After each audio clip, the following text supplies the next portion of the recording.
જય શ્રી કૃષ્ણ દર્શક મિત્રો, મારી યુટ્યુબ ચેનલ અમૃતવાણીમાં આપ સૌનું હાર્દિક સ્વાગત છે।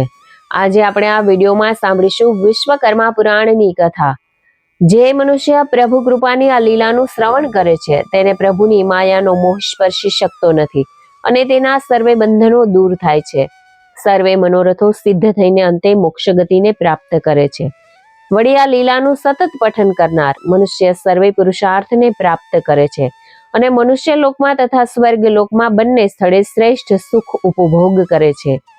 પુરાણ કથા સાંભળવાથી ધર્મ, અર્થ, કામ અને મોક્ષની પ્રાપ્તિ થાય છે। જો આપને મારો વિડીયો પસંદ આવે તો ચેનલને લાઈક, શેર અને સબસ્ક્રાઇબ કરો, જેથી નવા આવનારા વિડીયોના નોટિફિકેશન તમને મળતા રહે અને મારા વિડીયો આપ સુધી તુરંત પહોંચી શકે। અધ્યાય 18મો, અગ્નિ જ્વાળાનું પાન।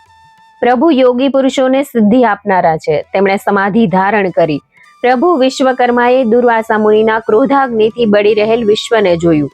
પ્રભુએ સમસ્ત વિશ્વને બાળી રહેલ અગ્નિજ્વાળાને જોઈ અને વિશ્વકર્માની યોગ સમાધિથી પેદા થયેલ અગ્નિ અને દુર્વાસા મુનિના ક્રોધથી પેદા થયેલ અગ્નિ સામસામા આવી ગયા। આવા યુદ્ધ ઘર્ષણમાંથી પેદા થતી જ્વાળાઓ અને દેવતા સમસ્ત જગતને બાળી રહ્યો હતો। વિશ્વકર્મા પ્રભુએ જગતને અગ્નિના તાપમાં શેકાતું જોઈને બંને અગ્નિનું આકર્ષણ થયું અને પોતાના નેત્રોથી બંને અગ્નિજ્વાળાનું પાન કર્યું। આથી પ્રભુના નાકના બંને છિદ્રોમાંથી જળના 2 ટીપા પડ્યા અને 2 પુરુષો ઉત્પન્ન થયા। તે બંનેને પ્રભુએ પોતાના પુત્રો તરીકે સ્વીકાર્યા અને શ્રેષ્ઠ વરદાનો આપ્યા અને વિશ્વમાં તેમને મહાન પદોથી નવાજ્યા હતા। પ્રભુએ બંને અગ્નિનું આકર્ષણ કરેલું જોઈને બંને પુત્ર ઋષિઓ આશ્ચર્ય પામ્યા અને પ્રભુના ચરણોમાં ઝૂકી ગયા। બંને ઋષિઓને તૃપ્ત કરીને ભગવાને ભોજન કર્યું અને હે તપસ્વીઓ, સુતજી બોલ્યા કે ભગવાન ભોજન કરીને હાથ ધોઈ રહ્યા હતા ત્યારે તે જ સમયે કશ્યપ મુનિની આજ્ઞાધીન થયેલ પેલો નોળિયો તરત જ તે જ જગ્યાએ આવ્યો। ભગવાન હાથ ધોઈ રહ્યા હતા તે જળની જ્યાં ધાર પડતી હતી ત્યાં આવીને નોળિયો ઊભો રહ્યો। પ્રભુના હાથ ધોયેલું જળ તેના ઉપર પડતા જ તેની બાકીની કાયા સુવર્ણની થઈ ગઈ અને ચમત્કાર થયો અને સૌને અનહદ આશ્ચર્ય પણ થયું। તરત જ પ્રભુએ સૌને કન્યાદાન મહાત્મય સમજાવ્યું અને સર્વેના મનનું સમાધાન થયું। કન્યાદાનનો મહિમા દર્શાવતું ભગવાન સૂર્યના લગ્નરૂપી પ્રભુનું જે ઉત્તમ કાર્ય હતું તે મેં તમારા સમક્ષ વર્ણન કર્યું। હે મુનિઓ, એક કન્યાદાનનું મહત્વ અદકું છે। એનું જે શ્રેષ્ઠ ફળ પ્રાપ્ત થાય છે તે મેળવવા ઈચ્છનાર માનવીએ એક વાત ખાસ ધ્યાનમાં રાખવી જોઈએ કે પોતાને જે કાંઈ ખર્ચ કરવામાં આવે તે પૂરેપૂરો જ કરવો જોઈએ। તેમાં વર કે તેના પક્ષનું કંઈ પણ વાપરવું જોઈએ નહીં। અગર વર પક્ષનું કણ જેટલું પણ વપરાય તો કન્યાદાનના સઘળા ફળનો વિનાશ થાય છે। કોઈ પણ દાનને યથાશક્તિ પ્રમાણે પૂરું કરવાનું હોય છે, માટે કન્યાનું દાન મેળવનાર પણ પોતાને જે રીતે દાન અપાય છે તે રીતે જ સ્વીકારવું જોઈએ। દાન લેવા માટે કોઈ પણ પ્રકારનું બંધન ન હોવું જોઈએ। હે સુતજી, ઋષિઓ બોલ્યા, તમે કન્યાદાન વિશે જે પણ કઈ વાત કરી તે અમે શ્રવણ કરી, પણ હે મહાજ્ઞાનીજી, દુર્વાસા મુનિના ક્રોધનું કારણ શું હતું અને વિશ્વામિત્ર ઋષિના તપમાં અગ્નિએ શા માટે દુર્વાસા મુનિના ક્રોધાગ્નિનો સામનો કર્યો? અખિલ બ્રહ્માંડને જગાડનાર પ્રભુએ શા માટે ભોજનનો ત્યાગ કરીને આસન પરથી ઊભા થવું પડ્યું તે વિશે અમને જણાવો।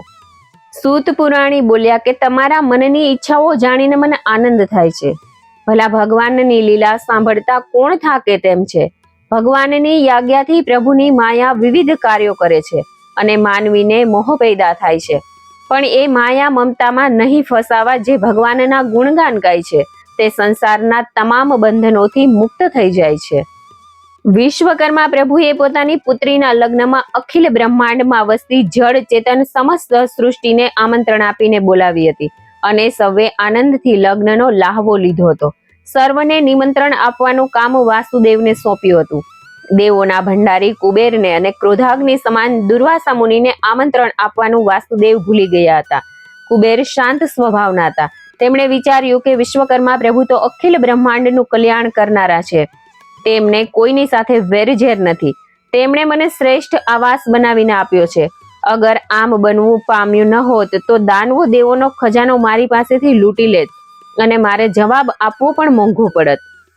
પણ ભગવાને મને આમંત્રણ કેમ નહીં આપ્યું હોય? પ્રભુ મને ભૂલી જાય તો એ તો માનવામાં આવતું નથી. કદાચ એવું બને કે આમંત્રણ આપનારા જ મને આમંત્રણ આપવાનું ભૂલી ગયો હશે. જ્યાં સાચો પ્રેમ હોય ત્યાં વિના આમંત્રણે જવામાં જરા પણ નાનપ ન અનુભવવી જોઈએ. માટે મારે ઇલાચલ જવું જોઈએ. અગર હું નહીં જાય તો પ્રભુ મારો જ વાઘ કાઢશે. આથી હું અવશ્ય જ જઈશ. આમ વિચારીને કુબેર તો સૂર્યદેવના લગ્નમાં ઇલાચલ પર્વત ઉપર આવ્યા અને વિશ્વકર્માને પ્રણામ કરીને તેમને સોંપેલા કામમાં પરોવાઈ ગયા. ભગવાનને ખબર પડી કે કુબેરને નિમંત્રણ આપેલ નથી. આથી તેમણે વાસુદેવને ઠપકો પણ આપ્યો હતો.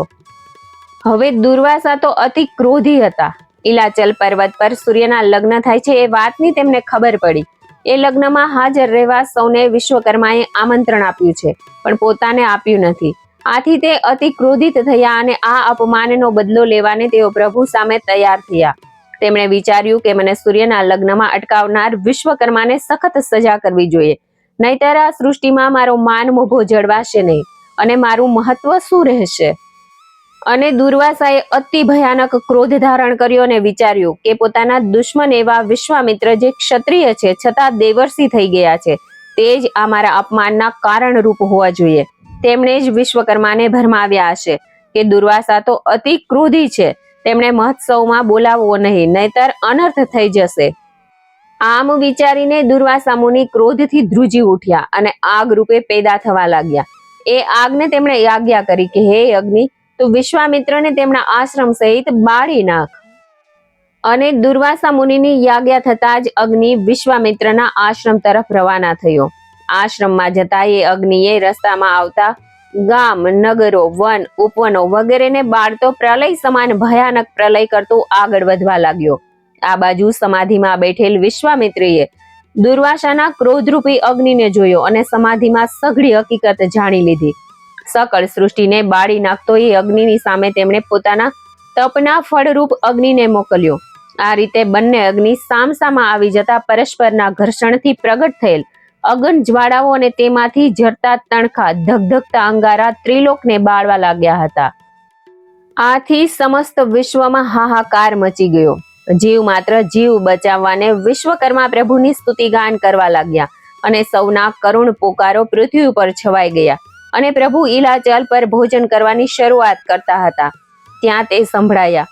આથી વિશ્વકર્મા ભોજન કરતા અટકીને સમાધિગ્રસ્ત થયા અને બધી વિગત જાણી લીધી. જગતના કલ્યાણ માટે બંને શક્તિનું આકર્ષણ કરીને પોતાની પાસે ખેંચી લીધા અને પોતાની અમી દ્રષ્ટિથી સૃષ્ટિની સઘળી પીડાને હરી લીધી. અને દુર્વાસા તથા વિશ્વામિત્ર બંને ઋષિઓને બોલાવીને ધ્યાનથી જ તેમનો સત્કાર કર્યો હતો. ઇતિ શ્રી વિશ્વકર્મા પુરાણમાં 18મો અધ્યાય સમાપ્ત. જય શ્રી વિશ્વકર્મા દાદા.